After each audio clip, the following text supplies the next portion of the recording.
Hi guys ನಮಸ್ಕಾರ ಎಲ್ಲರಿಗೂ welcome back to our channel. So ನಾನು ಲಾಸ್ಟ್ ವಿಡಿಯೋದಲ್ಲಿ ಹೆಂಗೆ KCT ಅವರು ಟೋಟಲ್ ಪರ್ಸೆಂಟೇಜ್ ನ ಅವ್ರು ಕ್ಯಾಲ್ಕುಲೇಟ್ ಮಾಡ್ಬೋದು ಅಂತ ನಾನು ಹೇಳ್ಕೊಟ್ಟಿದ್ದೆ. ಸೊ ಇವಾಗ ಆ ವಿಡಿಯೋ ಮಾಡಾದ್ಮೇಲೆ ತುಂಬಾ ಜನ ಸ್ಟೂಡೆಂಟ್ಸ್ ಮ್ಯಾಮ್ ಇವಾಗ ನನಗೆ ಇಷ್ಟು ಪರ್ಸೆಂಟ್ ಬಂದಿದೆ, ನನಗೆ ಯಾವ ರ್ಯಾಂಕಿಂಗ್ ಬರುತ್ತೆ, ಸೊ ನನಗೆ ಒಳ್ಳೆ ಕಾಲೇಜ್ ಸಿಗತ್ತಾ, ನಂದು 110 ಬಂದಿದೆ, ನನ್ನ ಫ್ರೆಂಡ್ 130 ಬಂದಿದೆ, ಹಿಂಗೆ ತುಂಬಾ ಜನ ಸ್ಟೂಡೆಂಟ್ಸ್ ನನ್ಗೆ ಇಷ್ಟಿಷ್ಟು ಮಾರ್ಕ್ಸ್ ಬಂದಿದೆ, ಸೊ ಈ ಮಾರ್ಕ್ಸ್ ಎಲ್ಲ ಸೇಫಾ, ನನ್ಗೆ ಒಳ್ಳೆ ರ್ಯಾಂಕ್ ಬರುತ್ತಾ ಅಂತ ತುಂಬಾ ಜನ ಕಮೆಂಟ್ಸ್ ಹಾಕಿದ್ರು. ಓಕೆನಾ. ಸೊ ಇವತ್ತು ನಿಮ್ಗೆ ಈ ವಿಡಿಯೋ ನೋಡೋದ್ರಿಂದ ಒಂದು ಕ್ಲಾರಿಟಿ ಅನ್ನೋದು ಸಿಗತ್ತೆ. ಸೊ ಯಾವ ತರ ನನ್ಗೆ ರ್ಯಾಂಕಿಂಗ್ ಬರ್ಬೋದು, ಈ ಒಂದು ಮಾರ್ಕ್ಸ್ ಗೆ ಯಾವ ರ್ಯಾಂಕಿಂಗ್ ಬರ್ಬೋದು ಅಂತ ನಿಮ್ಗೊಂದು ಕ್ಲಾರಿಟಿ ಸಿಗತ್ತೆ. ಸೊ ಆಮೇಲೆ ನಿಮ್ಗೆ ಒಳ್ಳೆ ಒಳ್ಳೆ ಕಾಲೇಜಸ್ ಯಾವ ರ್ಯಾಂಕಿಂಗ್ ಒಳಗಡೆ ಸಿಗತ್ತೆ ಅಂತ ನಾನು ಹೇಳ್ತೀನಿ. ಸೊ ಬನ್ನಿ ಗೈಸ್, ನಾವು ಸ್ಟಾರ್ಟ್ ಮಾಡ್ತಾ ಹೋಗೋಣ. ನೀವೇನಾದ್ರೂ ನಮ್ಮ ಚಾನಲ್ನ ಫಸ್ಟ್ ಟೈಮ್ ವಿಸಿಟ್ ಮಾಡ್ತಾ ಇದ್ರೆ ನಮ್ಮ ಚಾನಲ್ನ ಸಬ್ಸ್ಕ್ರೈಬ್ ಮಾಡ್ಕೊಳ್ಳಿ. ಮತ್ತೆ ನಮ್ಮ ವಾಟ್ಸ್ಆಪ್ ಚಾನಲ್ ಕೂಡ ಇದೆ, ಅಲ್ಲೂ ಕೂಡ ಫಾಲೋ ಮಾಡ್ಕೊಳ್ಳಿ. ಸೊ ಏನೇ ಅಪ್ಡೇಟ್ಸ್ ಬಂದ್ರು ನಿಮ್ಗೆ ಸಿಗ್ತಾ ಹೋಗುತ್ತೆ. ಓಕೆನಾ. ಸೊ ನಾನು ಲಾಸ್ಟ್ ವಿಡಿಯೋದಲ್ಲಿ ಯಾವ ರೀತಿ ಟೋಟಲ್ ಆಗಿ ಪರ್ಸೆಂಟೇಜ್ ಕ್ಯಾಲ್ಕುಲೇಟ್ ಆಗುತ್ತೆ, ಇವಾಗ PCM ಆಗ್ಲಿ ಅಥವಾ ಅದ್ರ ಜೊತೆಗೆ ನಿಮ್ದು ಯಾವ ರೀತಿ ಹೆಂಗೆ KCT ಮಾರ್ಕ್ಸ್ ಕೂಡ ಕ್ಯಾಲ್ಕುಲೇಟ್ ಆಗುತ್ತೆ, ಸೊ ಇದರಿಂದ ನಿಮ್ಗೆ ಟೋಟಲ್ ಪರ್ಸೆಂಟೇಜ್ ಯಾವ ರೀತಿ ತೆಗಿಯೋದು ಅಂತ ನಾನು ಕೂಡ ಹೇಳ್ಕೊಟ್ಟಿದ್ದೆ ಅಲ್ವಾ. ಸೊ ಆ ಪರ್ಸೆಂಟೇಜ್ ಮೇಲೆ ಸೊ ನಾವ್ ಯಾವ ರೀತಿ ಇವಾಗ ನಮ್ಮ ರ್ಯಾಂಕಿಂಗ್ ಎಲ್ಲಿ ಬರುತ್ತೆ ಅಂತ ನಾವು ನೋಡ್ತಾ ಹೋಗೋಣ. ಸೊ ಇವಾಗ ನಿಮ್ ನೋಡಿಲ್ಲ ಅಂದ್ರೆ ನಾವು ಒಂದು ಓವರ್ ವ್ಯೂ ಅಂತೂ ತೋರಿಸ್ತೀನಿ ಹೆಂಗೆ ಅಂತ. ಸೊ ನೋಡಿ, ಈ ರೀತಿ ಇವಾಗ PCM ಮಾರ್ಕ್ಸ್ ಇವಾಗ ನಿಮ್ದು 281 ಬಂದಿದೆ ಅಂತ ಇಟ್ಕೊಳ್ಳಿ.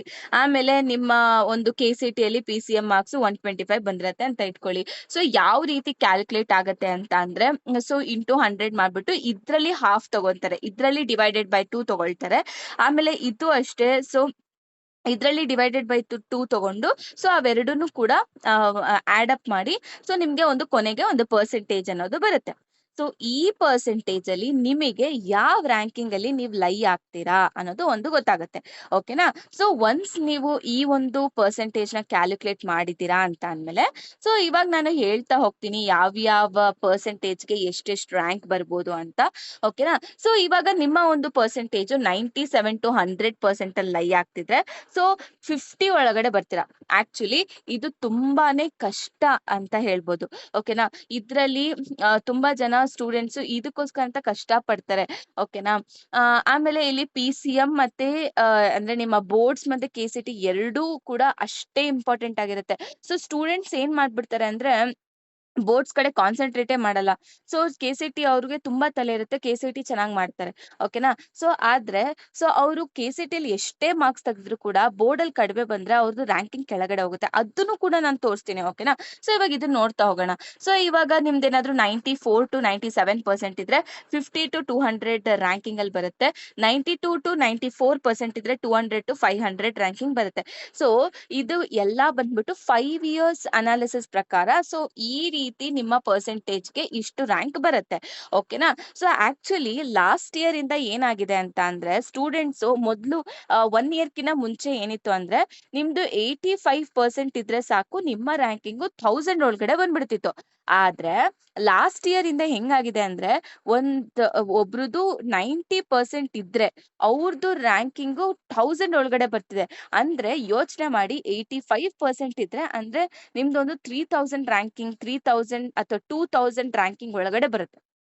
ಓಕೆನಾ. ಸೊ ಈ ತರ ಆಗುತ್ತೆ. ಸೊ ಇವಾಗ ಅದೇ ರೀತಿ ನೋಡಿ. ಸೊ ಇವಾಗ 89 to 91% ಇದ್ರೆ 800 ರ್ಯಾಂಕಿಂಗ್ ಅಲ್ಲಿ, 88% ವರ್ಗೂ ಇದ್ರೆ 1200 ರ್ಯಾಂಕಿಂಗ್ ಅಲ್ಲಿ ಬರುತ್ತೆ. ಸೊ ಈ ರೀತಿ ನಿಮ್ಮ ಟೋಟಲ್ ಪರ್ಸೆಂಟೇಜ್ ಮೇಲೆ ರ್ಯಾಂಕಿಂಗ್ ಗಳು ನೀವು ಅನಲೈಸ್ ಮಾಡ್ಬೋದು. ಇದು ಬರೀ ಒಂದು ಪ್ರಿಡಿಕ್ಷನ್ ಅಷ್ಟೇ. ಓಕೆನಾ. ಸೊ ಒಂದು ಅಂದ್ರೆ 5 ಇಯರ್ಸ್ ಅನಾಲಿಸಿಸ್ ಪ್ರಕಾರ ಯಾವ ಪರ್ಸೆಂಟೇಜ್ಗೆ ಯಾವ ರ್ಯಾಂಕಿಂಗ್ ಬರ್ಬೋದು ಅಂತ ಒಂದು ಪ್ರಿಡಿಕ್ಷನ್. ಓಕೆನಾ. ಸೊ ಕೆಲವೊಬ್ರು ಹೇಳ್ತಿದ್ರು ಅಕ್ಕ ನಂದು 60% ಬಂದಿದೆ ಅಂತ. ಇನ್ ಕೇಸ್ ನಿಮ್ದು ಏನಾದ್ರು 60% ಬಂದಿದ್ರೆ ಸೊ ಒಂದು 12,000 ಒಳಗಡೆ ನಿಮ್ಗೆ ಬರುವಂತ ಚಾನ್ಸಸ್ ಇದೆ. ಸೊ 12,000 13,000 ಸೊ ಈ ತರ ಅಂದ್ರೆ ನಿಮ್ಮ ಬೋರ್ಡ್ ಪರ್ಸೆಂಟೇಜ್ ಕೂಡ ಅಷ್ಟೇ ಚೆನ್ನಾಗಿರ್ಬೇಕು, ಅವಾಗ ಈ ಒಂದು ರ್ಯಾಂಕಿಂಗ್ ಅಲ್ಲಿ ಬರುತ್ತೆ. ಓಕೆನಾ. ಸೊ ಈ ತರ ಇದ್ದಾಗ ಸೊ ಈ ರ್ಯಾಂಕಿಂಗ್ ಅಲ್ಲಿ ಬರ್ತಾ ಹೋಗುತ್ತೆ.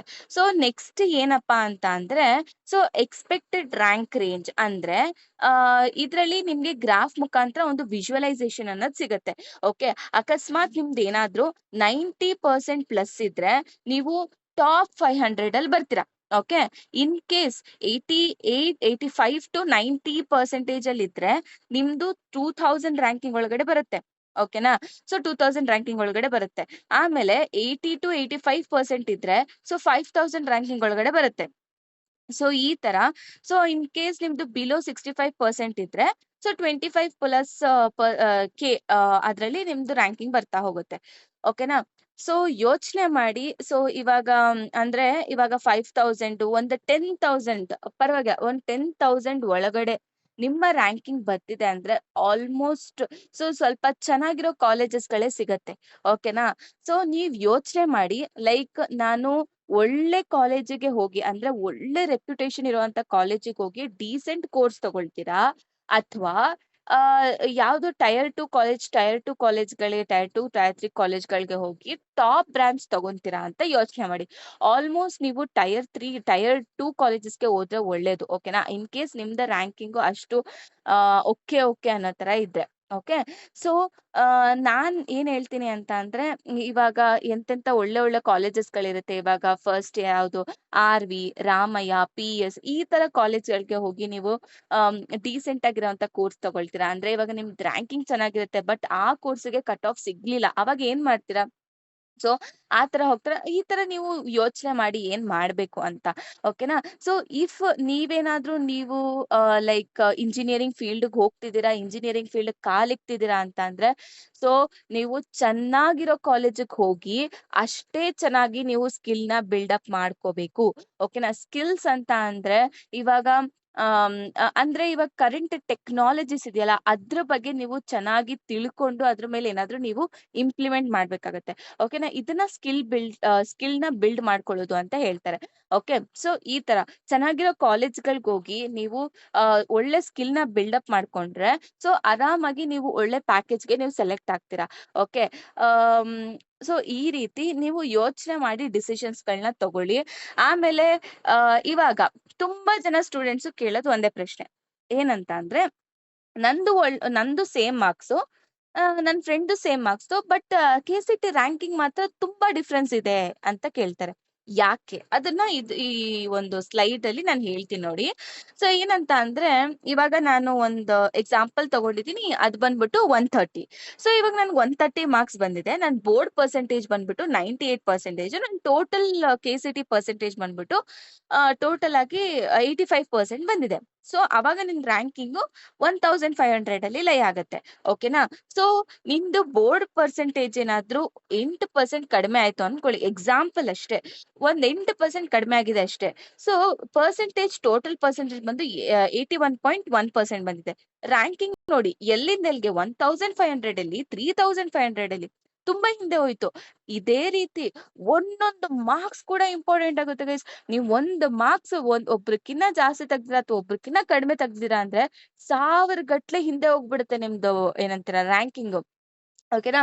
ತುಂಬಾ ಇಂಪಾರ್ಟೆಂಟು ಈ ಒಂದು ಕೆ-ಸಿ-ಟಿ ಅಥವಾ ಬೋರ್ಡ್ ಆಗ್ಲಿ. ಓಕೆನಾ? ಯಾಕೆ ಅವರು ಈ ಬೋರ್ಡ್ ಮತ್ತೆ ಕೆ-ಸಿ-ಟಿ ಎರಡೂ ಕನ್ಸಿಡರ್ ಮಾಡ್ತಾರೆ. ಸೊ ಇವ್ರಗಳ್ಗೆ ರ್ಯಾಂಕಿಂಗ್ ಈ ತರ ಕೊಡ್ಬೋದು ಅಂತ. ಓಕೆನಾ? ಸೊ ಇವಾಗ ಬರೀ ಕೆ-ಸಿ-ಟಿ ಕನ್ಸಿಡರ್ ಮಾಡ್ಕೊಂಡ್ರೆ ಎಲ್ರೂ ಅದೇ ತರ ಮಾರ್ಕ್ಸ್ ತಗೊಂಡಿರ್ತಾರೆ. ಸೊ ಅದೇ ತರ ಒಂದೇ ರ್ಯಾಂಕಿಂಗ್ ಕೊಡಕ್ಕಾಗತ್ತಾ? ಇಲ್ಲ. ಅದಕ್ಕೆ ಅವರು ಎರಡೂ ಕಂಬೈನ್ ಮಾಡಿ ತಗೊಂತಿದ್ದಾರೆ. ಸೊ ಒಂದು ಪರ್ಫೆಕ್ಟ್ ಅನಾಲಿಸಿಸ್ ಸಿಗತ್ತೆ ಅಂತ. ಎರಡಕ್ಕೂ ಇಂಪಾರ್ಟೆನ್ಸ್ ಕೊಡ್ಲಿ ಅಂತ. ಓಕೆನಾ? So don't worry. ನಿಮ್ ಸೆಕೆಂಡ್ ಎಕ್ಸಾಮ್ ಅಲ್ಲಿ ಚೆನ್ನಾಗ್ ಮಾಡ್ಕೊಳ್ಳಿ ನಿಮ್ದು ಏನಂತೀರ ಎಲ್ಲಾ ಸಬ್ಜೆಕ್ಟು. ಸೊ ನಿಮ್ದು ಕೆ-ಸಿ-ಟಿ ರ್ಯಾಂಕಿಂಗ್ ಹೇಳ್ಬೇಕು ಅಂದ್ರೆ ಕೆ-ಸಿ-ಟಿ ರ್ಯಾಂಕಿಂಗ್‌ಗೆ ಸೆಕೆಂಡ್ ಎಕ್ಸಾಮ್ ಬರೀತಿರಲ್ಲ, ಅದೇ ಫೈನಲ್ ಆಗಿ ಕನ್ಸಿಡರ್ ಆಗುವಂತದ್ದು. ಓಕೆನಾ? ಸೊ ಆದಷ್ಟು ನೀವು ಬೋರ್ಡ್ ಎಕ್ಸಾಮ್ ನೀವು ಚೆನ್ನಾಗ್ ಬರ್ದಿಲ್ಲ ಅಂದ್ರೆ ಸೊ ಸೆಕೆಂಡ್ ಎಕ್ಸಾಮ್‌ನ ಕಂಪ್ಲೀಟ್ ಆಗಿ ಚೆನ್ನಾಗ್ ಮಾಡ್ಕೊಳ್ಳಿ. ಓಕೆನಾ? ಸೊ ಅಷ್ಟೇ. ಸೊ ನೆಕ್ಸ್ಟ್ ಇವಾಗ ಅದೇ ತರ ನೋಡಿ. 80 ಒಂದು 10% ಕಡಿಮೆ ಆಗಿದೆ.